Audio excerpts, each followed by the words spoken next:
narrative. I came home expecting a quiet evening. Nothing in my day hinted that life as I knew it was about to shatter.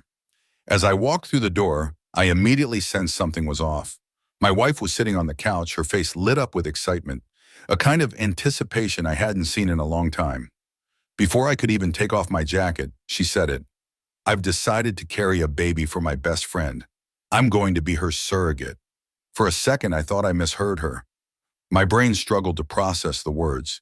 She said it so casually, as if she were telling me she picked up groceries on the way home. But this wasn't a casual thing. This wasn't something you just drop into conversation without warning.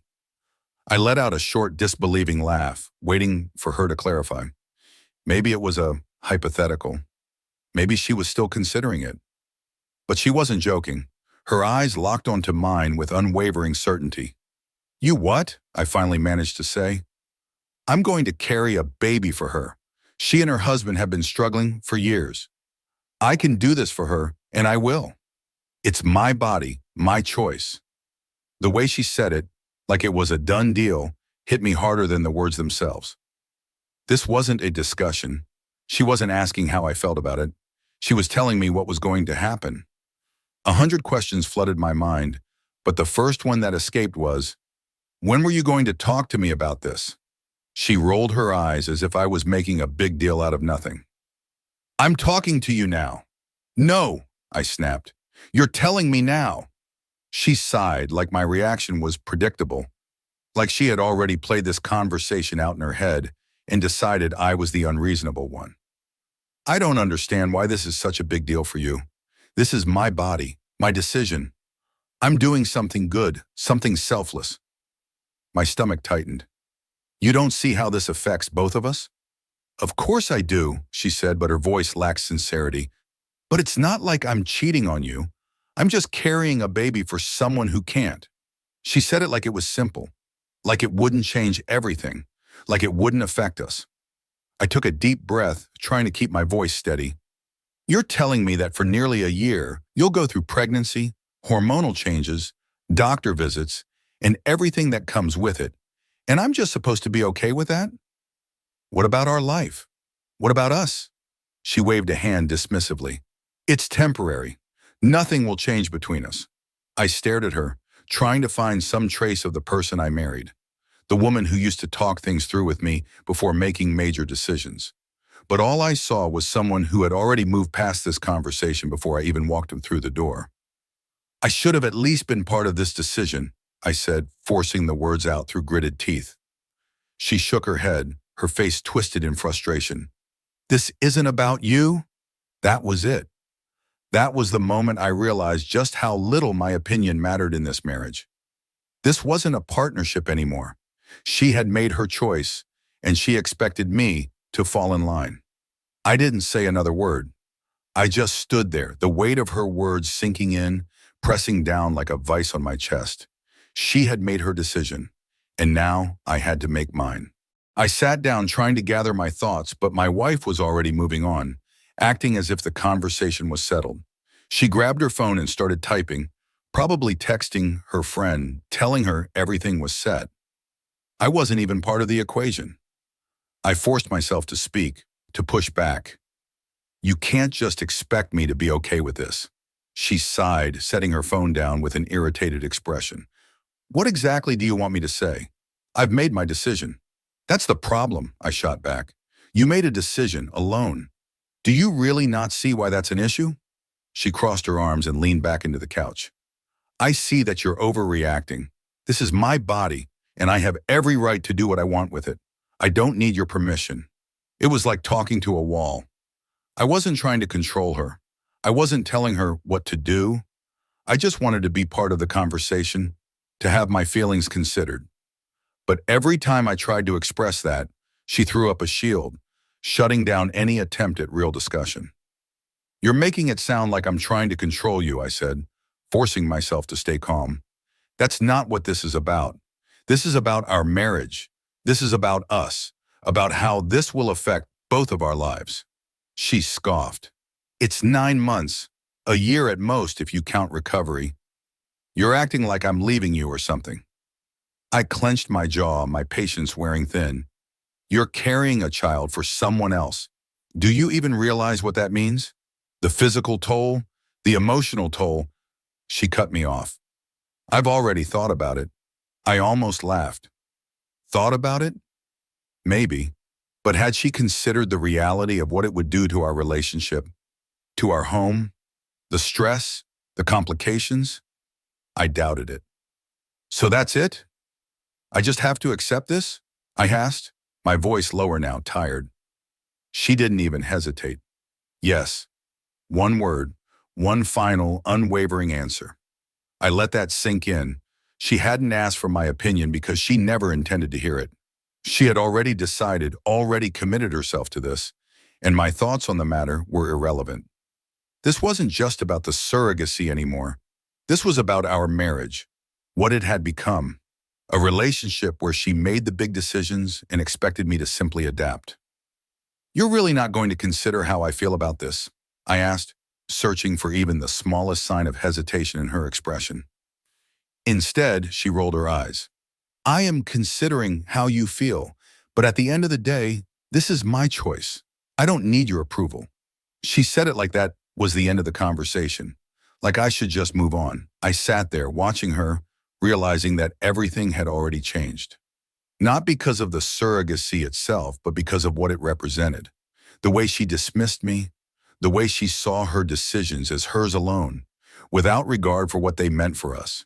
She had made her choice, and for the first time, I started to wonder if I needed to make mine. Days passed, but the conversation never left my mind. I kept waiting for her to bring it up again, to acknowledge how much this was affecting me, maybe even to reconsider. Not necessarily her decision, but at least the way she went about it. But she never did. In her mind, everything was settled, and I was just supposed to adjust. I tried. At first, I told myself that maybe I was overreacting. Maybe with time, I'd learn to accept it. But the more I tried to push my feelings down, the more I felt them growing into something impossible to ignore. Everything between us started to shift. It was subtle at first. Conversations became shorter. The warmth in her voice whenever she spoke to me seemed to fade. It wasn't that we were fighting, we just weren't connecting. She had made a decision for herself, and in doing so, she had shut me out. I noticed how much time she was spending with her best friend. Before, they had always been close, but now it was different. They were constantly texting, meeting up, making plans. I would come home to find her on the phone, deep in conversation, her voice full of excitement. But when she spoke to me, it was different. Like I was just another obligation, another routine. The few times I tried to talk to her about it, she brushed it off. You're imagining things, she said once when I brought up how distant she seemed. I wasn't. I knew what distance felt like. It wasn't about words or actions. It was about presence. And hers was no longer with me. Then came the appointments. She never asked me to come with her. She went alone or with her best friend. It was as if I had been completely cut out of the process, reduced to nothing more than an observer in my own marriage. One evening, she came home glowing, more excited than I had seen her in months. They confirmed everything, she said, setting her bag down. The doctors said we're ready to start the process. We. That word hit me harder than I expected. There was no we in this. There was her friend, and then there was me, standing on the outside, watching it all happen. I tried to ask how she was feeling, if she had any concerns, if she was nervous about what was to come, but she barely entertained the conversation before moving on to something else.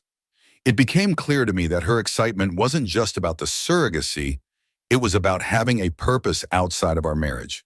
She was so focused on what she was doing for her friend that she no longer cared about what was happening between us. The walls were closing in, and I felt it. The distance between us wasn't just emotional anymore. It was real. I went to bed that night knowing something had shifted. This wasn't just a rough patch. This was something we wouldn't come back from. The weeks that followed were a blur of routine. Wake up, go to work, come home to a stranger. That's what she had become to me. Someone I barely recognized. Someone who didn't seem to care that I was slipping further and further away. And maybe that was the worst part. How little it seemed to matter to her. I kept telling myself that I had to talk to her again, to make one last effort to reach her. Maybe there was still a chance to salvage something. But every time I opened my mouth, I hesitated, because deep down, I already knew the answer. Then one night, it finally happened. She had just gotten home from another appointment, one I didn't even know about until she walked through the door with paperwork in her hand. I watched as she tossed it onto the kitchen counter, acting like it was just another errand, another step in her plan. I leaned against the doorway, arms crossed. "Didn't think to tell me you had an appointment today?" She barely looked up as she kicked off her shoes. "It was just a routine check, nothing major." "That's not the point." She let out an exasperated sigh. "What is the point then? Why are you making this an issue?" I shook my head, trying to keep my voice steady. "Because you've made it very clear that none of this involves me. You don't even bother pretending anymore." That got her attention. She turned to face me, arms folded. "I told you from the beginning that this was my choice. You keep acting like I owe you something just because I made a decision that doesn't revolve around you." I felt my fists clench at my sides. "That's not what this is about, and you know it." "Then what is it about?" she shot back. I took a deep breath. "It's about the fact that you don't care what this is doing to us." Her expression hardened. "I do care, but I also know that this is important, and I'm not going to change my mind just because you're uncomfortable." I let her words settle between us, let the weight of them sink in. "This isn't just about discomfort," I said, my voice lower now. "This is about respect, about trust, about a marriage that's supposed to be a partnership, but somehow only one of us gets to make the decisions." She scoffed. "So what? You expect me to just give this up because you don't like it? That's not how this works." I looked at her, really looked at her, and realized that I wasn't even angry anymore. I wasn't hurt, wasn't betrayed. I was just done. "No," I said finally, "that's not how this works. And I think we both know that." For the first time, I saw something shift in her expression. But it wasn't regret. It wasn't concern. It was just annoyance. Like I was making things harder than they needed to be. And that was it. That was the moment I knew. There was nothing left to fight for. By morning, I knew what I had to do. I got up earlier than usual, moving quietly as I got dressed. She barely stirred. I stood there for a moment, looking at her, waiting to feel something. Anger, sadness, regret. But there was nothing. Just an overwhelming certainty that I couldn't stay here anymore. I left the house without saying a word, just walked out the door and kept going. Not to work, not to clear my head, but to take the first real step toward leaving this behind. It wasn't an impulsive decision. It wasn't made out of spite. It was the only option left. I had spent weeks, months watching the foundation of our marriage crack beneath us, and I had been the only one trying to hold it together. But last night had shown me the truth. She wasn't interested in fixing anything. By the time I came home that evening, I had already spoken to a lawyer. I had set everything in motion. She was in the kitchen when I walked in, scrolling through her phone. She looked up briefly but didn't say anything. Just another evening. Just another day where I was nothing more than an afterthought. I set my keys on the counter. "We need to talk." She barely glanced up. "About what?" I didn't hesitate. "I'm leaving." That got her attention. She frowned, finally putting her phone down. "What do you mean?" I exhaled, keeping my voice steady. "I mean, I'm done. I can't do this anymore." Her eyes narrowed. "You're overreacting." There it was again, that same dismissive tone, the same refusal to acknowledge how much she had been pushing me away. I shook my head. "No, I'm done." She blinked as if she was only now realizing that I was serious. "So that's it? You're just walking away?" I laughed, but there was no humor in it. "I should have walked away a long time ago." She stared at me, her expression unreadable. I expected anger, maybe even an argument. Instead, she just shrugged. "So what? You're giving up on our marriage because you didn't get your way?" That was all I needed to hear. Even now, at the very end, she couldn't see it. She couldn't acknowledge that it wasn't about getting my way. It was about respect. about trust, about a relationship that was supposed to be a partnership but had turned into something else entirely. "I'm not the one who gave up," I said simply. She didn't respond. She didn't try to stop me. She just stood there, watching as I turned around and walked out the door. And this time, I didn't look back. Walking away from that house, from her, felt strangely easy. I had spent so long convincing myself that I needed to stay, that I had to find a way to fix things. But the truth was, there was nothing left to fix. She had made her choice, and now I had made mine. I stayed in a hotel for a few days while I figured out my next steps. I didn't rush to find a new place or bury myself in distractions. I let myself sit with the reality of it. I wasn't in shock. I wasn't waiting for some overwhelming wave of emotion to hit me. I just felt done. She didn't call. She didn't text. Nothing. And that silence told me everything I needed to know. When the papers were served, I got the confirmation I had expected. She wasn't going to fight it. No pleading, no attempts to change my mind. Just a simple acknowledgement that this was happening. It was almost laughable. I had spent so much time wondering if leaving would make me the villain in her eyes. If she'd try to paint me as the selfish one, the one who abandoned her. But in the end, she let me go as easily as she had shut me out. That was what hurt the most. Not the arguments, not the final conversation, but the fact that I had been so easy to replace. I moved into a new place, a small apartment that felt more like home than our house ever did. I had expected to miss her, to feel that ache of loneliness. But instead, I felt lighter. The weight I had been carrying for so long had lifted, and I finally understood why. I had been alone long before I walked away. People asked me what happened. Friends, family. They wanted answers. I kept it simple. We wanted different things. It wasn't a lie. It wasn't the full story, but it was enough. Some people said I should have tried harder, that marriage is about compromise. But that was the problem.